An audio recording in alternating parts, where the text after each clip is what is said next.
hard, rocky, thorny, and good are not the members of a heavy metal band. They are the parable of the sower's 4 categories of response to Jesus.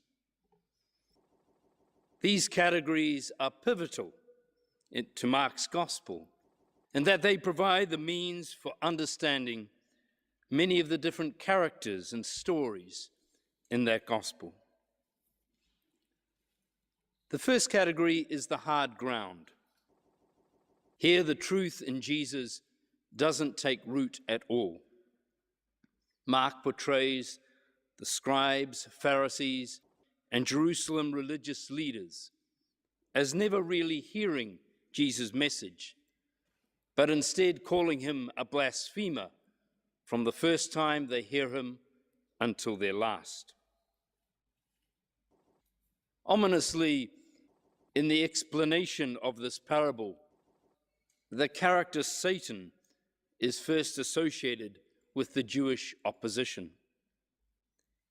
He has developed from something of a prosecuting attorney in the book of Job to a now more sinister spirit.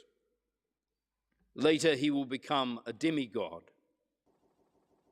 In time, Satan's supposed infiltration of Judaism will be an excuse for the Christian crimes of vilifying, persecuting, and murdering Jews.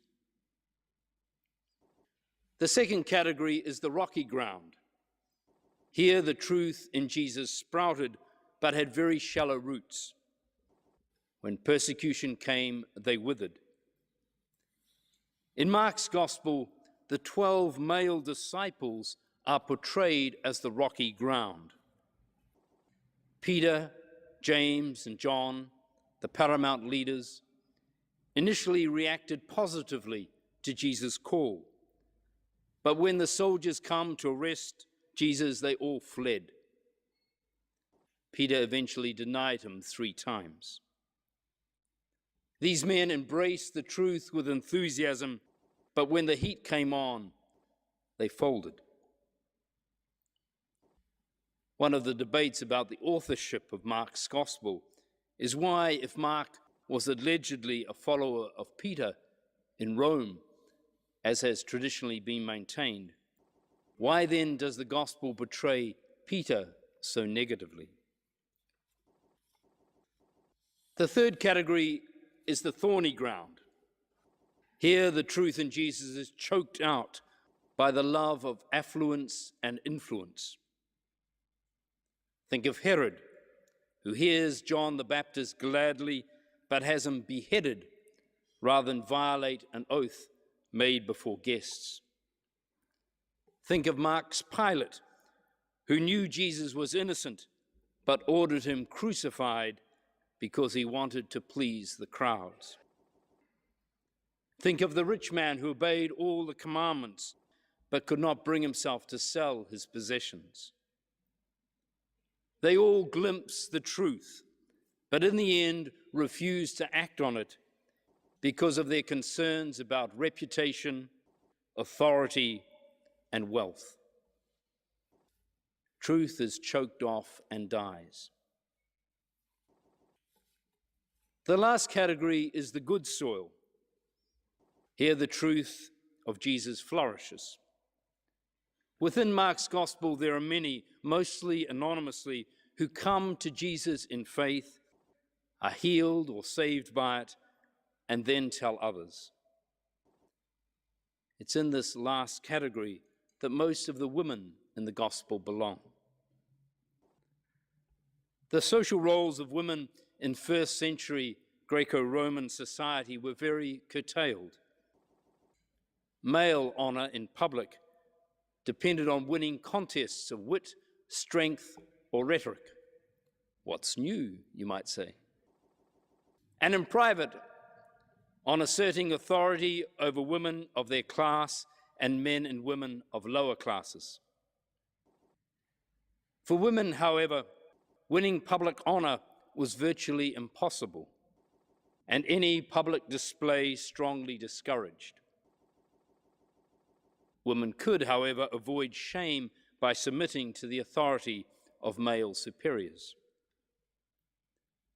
In stark contrast to these norms, Mark depicts unaccompanied women coming and speaking to Jesus in private, like the Syro-Phoenician woman who bested him in an argument, and the woman who poured perfume over his head. Even more shockingly, Mark depicts unaccompanied women approaching Jesus in public, like the woman who had been bleeding for 12 years. Mark's Jesus ignores the social rules and welcomes these unexpected ones, these nuisances and nobodies in society. Well, the parable of the sower invites us to think today about our society and church and where we might fall in these agrarian categories of hard, rocky, thorny, and good. There's a biblical phrase, a hard heart. It refers to a person or an institution that has closed itself off from any truth save its own. Some, like fundamentalist sects, use Scripture as a weapon to defend that truth. The challenge to them is to soften their hearts and make themselves vulnerable to the grace and generosity of God.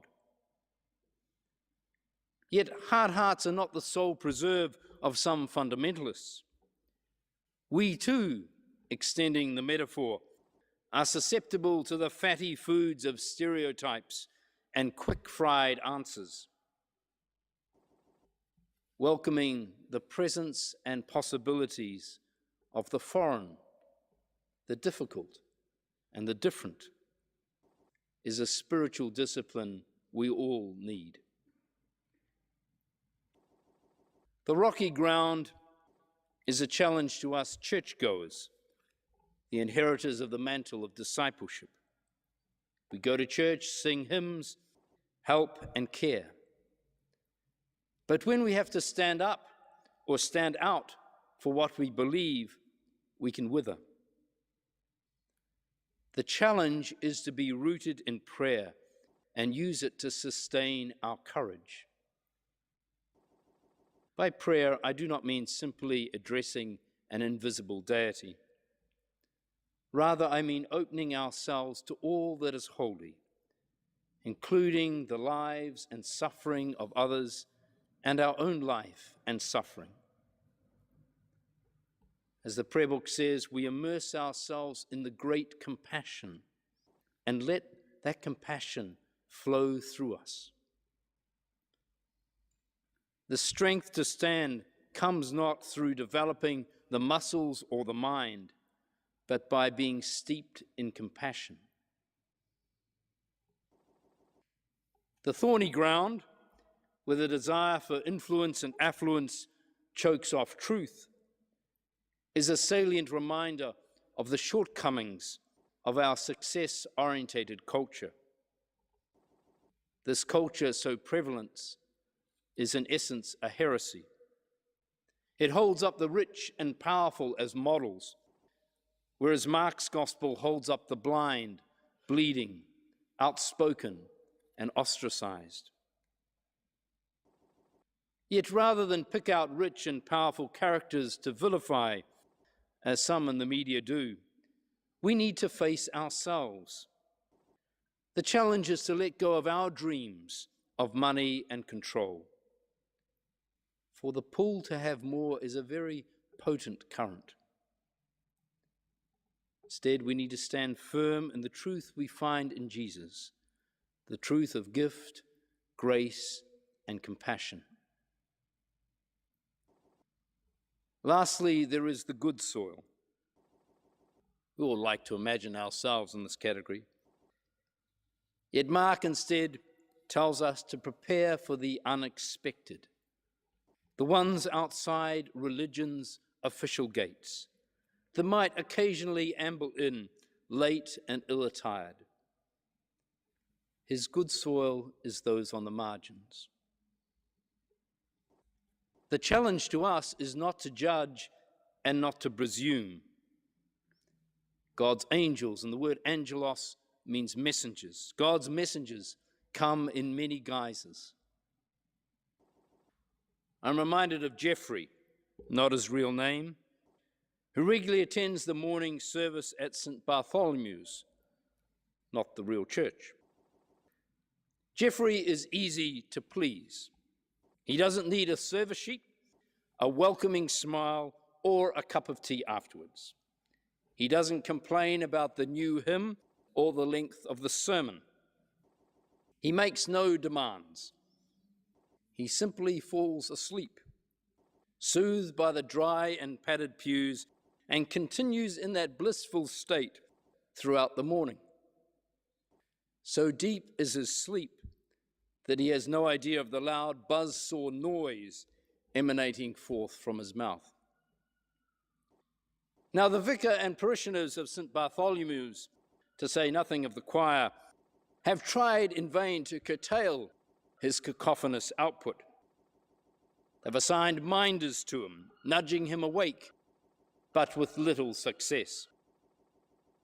They've explained the problem to him and told him if he can't stay awake, he'll have to leave. They've even tried locking him out, but the health and safety regulations came to his aid. Jeffrey, for his part, never says a word, just imitates their concerned look and continues faithfully attending, or should I say sleeping, testing the limits of their hospitality. Now, I don't want to romanticize Jeffrey. I don't know whether he's God's snoring messenger or a good soil type.